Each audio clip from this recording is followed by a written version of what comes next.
নমস্কার দর্শক বন্ধুরা, লক্ষ্মীর পঞ্চব্যঞ্জনে আপনাদের সবাইকে স্বাগত জানাই। আশা করি আপনারা সবাই ভালো আছেন, আমিও ভালো আছি। আজকে কড়াইশুঁটির কচুরি রেসিপি নিয়ে চলে এসেছি। আসুন তাহলে দেখে নিন। আমি কড়াইশুঁটিগুলো বেটে নিলাম, তার সাথে কাঁচা লঙ্কা নিয়ে নিয়েছি একটু। আচ্ছা, এখানে সাদা তেল নিয়ে কালো জিরে সম্বার দিয়ে এখানে আদা বাটা দিয়ে একটু নাড়াচাড়া করে আমি কড়াইশুঁটির পেস্ট দিয়ে দিলাম, হয়ে গেছে। সামান্য মিষ্টি লবণ দিয়ে দিয়েছিলাম, একটু জিরের গুঁড়ো দিয়েছিলাম। দেখুন, একটা করে গোলা আমি করে নিচ্ছি।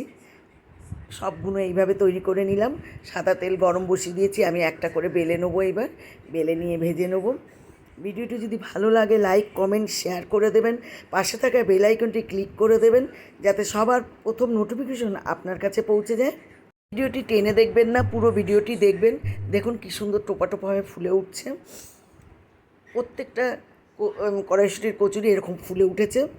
আমার চ্যানেলে নতুন সদস্য হলে চ্যানেলটি অবশ্যই সাবস্ক্রাইব করে পাশে থাকবেন। নমস্কার।